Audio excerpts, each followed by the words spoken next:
Very few MSPs have what I like to call a secret weapon, the ticket note writing guide. It may sound boring, but for me, it's one of the most game-changing things that we've actually come across as Support Adventure, because what we do is remote MSP staffing, and training the technicians that we can provide to an MSP like yours is one of the most one of the most important things is that these technicians are keeping good ticketing notes, so you know what they're doing and you can see that they're doing a good job remotely.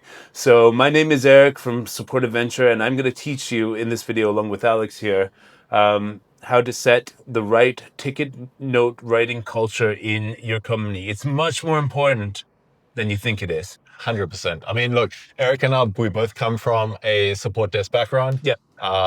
And there is nothing more frustrating than dealing with a ticket, especially as an escalation, and there's hardly any information on there, and you don't know what the previous tech has done with regards to troubleshooting. You don't know if there's any important callback terms, and you feel like you're repeating the same steps that they did when they escalated out to you. So ultimately, it's a waste of time, and it's wasting not only your time as a senior technician, it's wasting the client's time at the end of the day to try and get the ticket resolved. Yeah, so when I started working with MSPs, when I was building Support Adventure, I noticed that almost none of them had a guide like this on telling people how to write ticket notes. So the whole idea of ticket notes was much weakened by the fact that they didn't have this. So I made a quick guide in 2018, the Ticket Note Writing Guide, copyright Support Adventure 2018. And man, has it aged well. This age. So basically you want the ticket to be a record of how a ticket has been handled from a business customer service perspective, and B, a technical perspective. Yeah. So you want to have all important information All on important the ticket. information. Unless there's some sensitivity, like you don't want to have passwords pasted directly in tickets. There should be, but you could maybe put a link to the IT Glue record where you got that password from, for example. But let's first start with a business perspective. You want to be able to see which steps were taken to service the client and give a great customer service result to the client. And so you need all communication to be recorded there. If a technician, so I'm going to say this video from the perspective of training technicians. Hello, Mr. Technician. Did you try to call the client and ask them, and were asked by them to call back later? Write that on the ticket. Did you attempt to call the client and did you leave a voicemail message? Write that on the ticket. Did you call the client and there was no answer? Write that on the client. Did the client miss a scheduled call with you? Write that on the ticket. I said write that on the client. Write that on the ticket. Stick it on the ticket. All right, we'll stay. Okay. Yeah, that's all good. All right, so did you email the client and not receive a response? Stick it on the ticket. Did the client email your personal email address on the company and not the ticketing system? Then stick that email that they sent you. Guess what you do with it? Stick it on the ticket. Did you realize, did you receive authorization from an authorized user to perform a certain task, like creating a new mailbox or giving access to a shared mailbox or a SharePoint page? Stick it on the ticket. Did you log into the client's machine via a remote control tool? Stick it on the ticket. Did you run processes remotely from the RMM to run commands on the thing? Did you run PowerShell? Did you log into this panel, that panel? Like what is all this stuff? How did you inform the client of what's happening? All that sort of stuff. Like while you were on the phone, what did you make them aware of? What was your communication with them? In this case, if they ever come and complain on how a case was handled, you don't have a tech says this, client says this situation where you're putting them again. You know that you can see that the tech, when they were on the phone with the client, made complete notes on the business perspective that they were engaging with the client and all the steps that were taken from that side according to your standard operating procedures to give the client great service. Super important. Good logs minimize the need for discussion of how a case was handled. And then, hopefully you as a service desk manager or MSP owner can be sitting on a beach somewhere looking at the tickets and not in the office saying, hey, what did you do this? Why did you do this? What happened here? It should be on the ticket. Ticket should hold all the history, all the communication, everything that was done to try to resolve that ticket should have all those notes on there. That's a great Yeah. bridge to the technical perspective. 100%. Right, technical perspective. Record as much information as possible on how the issue was resolved. We should be able to understand the technical process which was followed to resolve the issue to the point that another engineer could replicate the resolution or use your ticket notes to construct a knowledge base article. Ooh.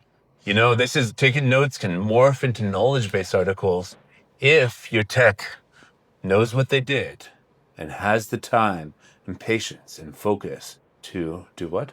Stick it on the ticket. Do your notes. So the questions you ask yourself when writing technical ticket notes. Do your notes accurately log the steps that were taken to solve the problem so that someone reading the ticket later will know what was done and why? Verify that that is complete. Did you find any information on external websites like articles or, ChatGPT in this day and age, which provided insights on how to solve the issue? Put these links in the ticket or a copy and paste of the info on the ticket with context on how it was used, how that information was used. Did you include links to any internal knowledge base articles you followed to complete the task? Ensure that these are in the notes. So if you followed step 1 to 10 of an internal new user setup IT glue article, then basically just followed steps 1 to 10 of this, put the link there. And then people know they can get the same information there. Yeah. You could also copy and paste the steps. Did you enter specifics of anything you configured, such as IP addresses, usernames, etc.? Put those in your notes. Bonus round, did you discover any information on IT Glue or whatever documentation you used was wrong? And did you create a ticket for that and assign it to the person who can take next steps to fix that documentation? That's a bonus. And more on a technical perspective, did you note if you updated the client's documentation with new information? So say you set up something new, right on that ticket where you're setting something new, updated IT glue with the new information on how the setup is done, So various engineers in the organization need to be able to apply fixes that another engineer has already established. How can they do that without ticket notes or ticket notes that go into knowledge base articles? And they need to work with updated documentation which details the current setup of a client. The maintenance of good ticket notes or knowledge base articles allows this knowledge to be transferred without repetitive and interrupting discussions. Yes. That's why you should stick it on a ticket. Stick it on a ticket. Yeah. Anything, stick it on a ticket. Yep. You don't want to have that back and forth of just a waste time. Yeah. You want to be able to escalate a ticket, or you want a ticket to be brought up at any point and know exactly what was done to resolve that ticket. Or maybe, why the clients often complain and say, your technician never got back to me, this happened, that happened, whatever it may be. If all that information is on the ticket, you have recourse. You have a record of saying, I did try to call you, I didn't get through to you. Or whatever. You'll get a record of all that. And how to sort of tell people whether their ticket notes are enough. I found, or actually a client a long time ago suggested this, and I found it to be very useful.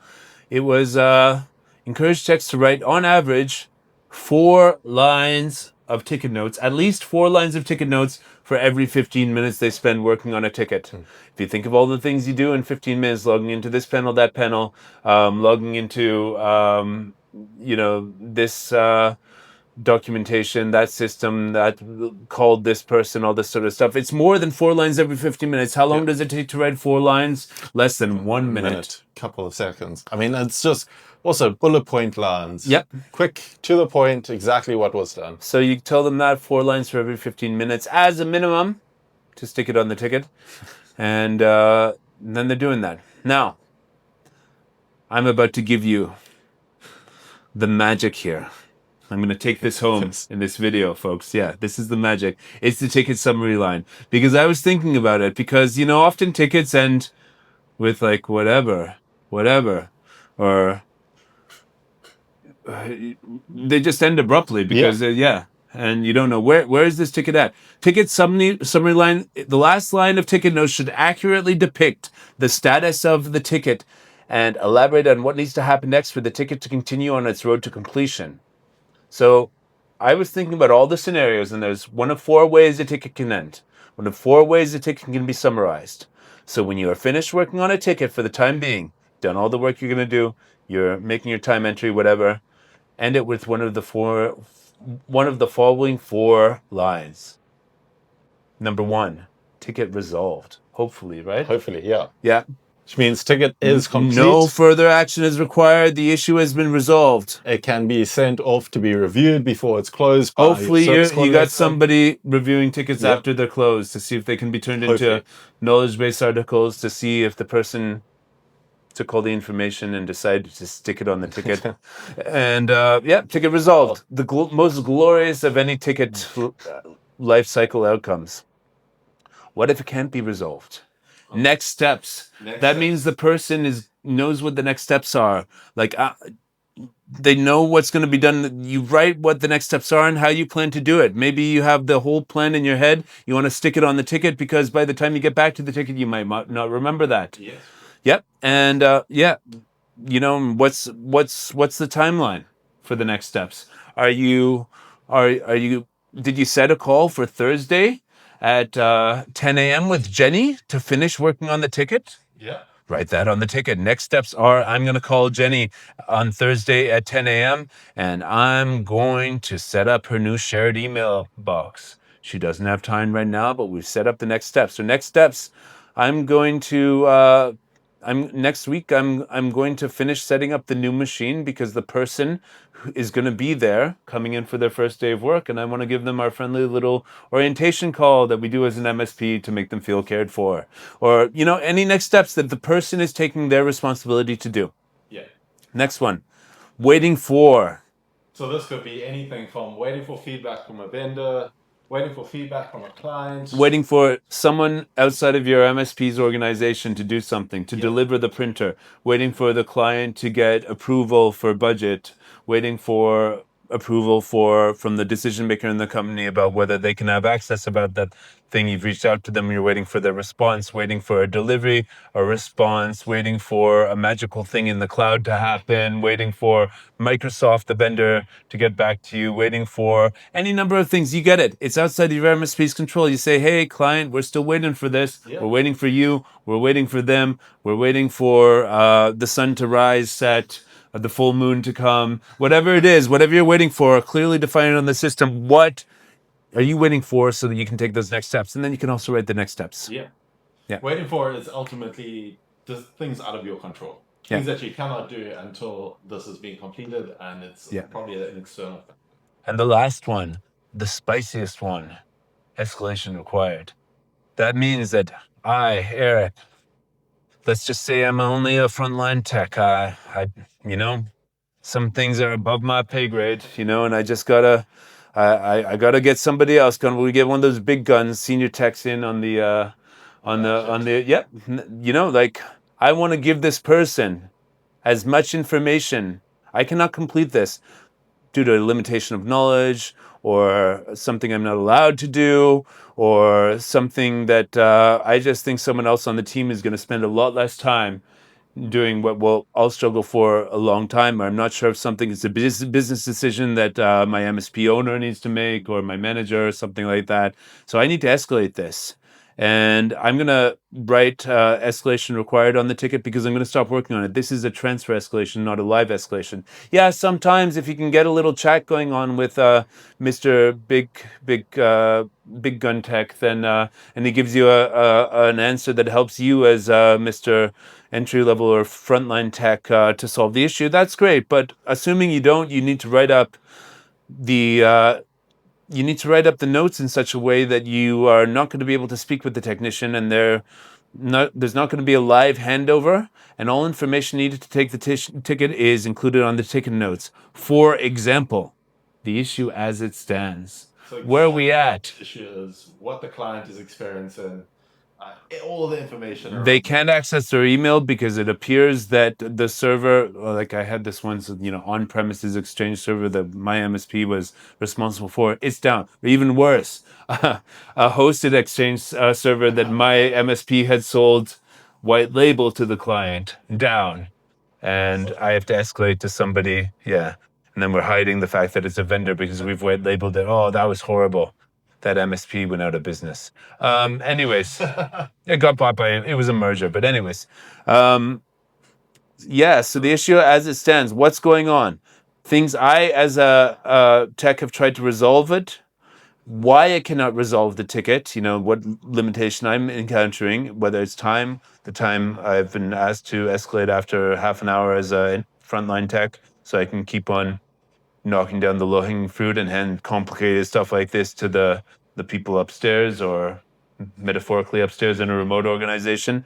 And yeah, why I can't resolve it, possible next steps, and then any other info such as callback times. Yeah. Key information, put as much other information as you feel you should. But if I'm escalating to you, Alex, and I include all this information as a senior tech, how are you going to feel? It's going to make my job a lot easier because I can see exactly what the issue is without going through the entire ticket, seeing what steps you've tried to take to resolve this ticket. Include documentation that you may have used. Include anything that you've used in the ticket. I can see All the stuff we talked about, bring it home in the escalation. because possibly it's a possible outcome. You review that what you've done in the handover notes, and I can see, exactly there. That's a step that you went wrong. And you want to show through your escalation notes that you're worth being mentored to the senior levels, that it's worth them saying like, hey, look, you did a great job, and you just need to learn a bit more about this. You just missed this. Like, this is how I solved it. Learn at your own pace. But you want to show that you're there doing your job, so that the people who have the job of taking the escalation can help you do your job next time through a reverse escalation. Yeah. And so that they have the information so that they can run in there, and without asking about all the silly little stuff like, did you try turning it off and on again, and all that sort of classic stuff, that they can jump in and jump straight at, the death blow to resolve the ticket. The death blow. So, ticket summary round. This is the firepower that I'm offering you, that I don't know if anybody else has summarized it like that after I did in 2018. You can copy this, put it in your MSP, ticket summary line, 4 outcomes, ticket resolved, hopefully. Next steps, you're going to do that as the person who owns that ticket. Waiting for means you can't do the next steps. You're waiting for someone else to do it, vendor, client, whatever. Escalation required means you're going to give the people who you're escalating to the best chance to deliver that death blow to the ticket. So the big picture, guys, we want the tickets to be a full record of everything. We want tickets to be the lifeblood of your MSP. Yes.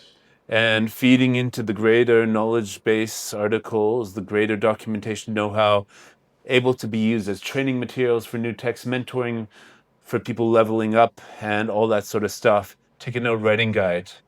Look for some information about the ticket note writing guide, wink, wink. Get your hands on it in the description below. I'm saying this because I'm not sure if my marketing guy is going to make this. You have to give us your email so we can talk to you about becoming a client, or we're just going to link to the document at this stage. But thanks for watching to the end. I hope this info is useful for you. If you want techs who have been trained on the ticket note writing guide for your MSP, what do they do, Alex? Go to supportadventure.com and you can schedule a call with us. Schedule a call with us. Become a client form first. Give us basic info so we know who you are, where you're at, and then you can book a call with this guy through Fast Track. You can book a fast track call with me. It's a 90-minute call. We go through your entire company culture, what processes you have in place. Maybe you have your own version of the ticket note writing guide in place. We can discuss that during the call. And then hopefully, if we think that you're a great fit for our company, we can present some candidates along to you straight away. Yeah, and sometimes what happens, if they don't have enough stuff like the ticket note writing guide in place in their MSP, and they're willing to admit they have a problem, then we're willing to work with you to get stuff like this in place with a little bit of consulting. Doesn't take long. You just have to agree on the structure and what kind of escalation policy you want to have in writing, guiding your, if you need to make a whole new dispatch role, which is one of our things that we suggest for companies with 5 texted role as pretty much essential, having a dispatch as a supervisor. We can help give you a dispatcher, train them, put in the SOPs to do that, so that your service desk manager doesn't also have to double as dispatch, that they're different roles. One's a supervisor, that's dispatch, service coordinator, and one's manager, that's the service desk manager. separate this two. We can help you by consulting for your MSP on stuff like the ticket note writing guide and all that stuff. Nick, who does the consulting, and Alex, they have experience running service desks themselves, and then seeing how our clients run their service desks is amazing. What you can do when you see an industry like we do at Support Adventure, and all the good things and bad things people are doing to help and hurt their MSPs on a daily basis. We want to help your clients have the best service, and we want to help you have the best people in your MSP writing the best ticket notes. So thanks for watching. Greetings from Bangkok, Thailand. And click on our website to become a client today. Thanks, Alex. Cheers, guys. Thanks, All right. Eric. Take it easy, guys, and we'll talk to you soon.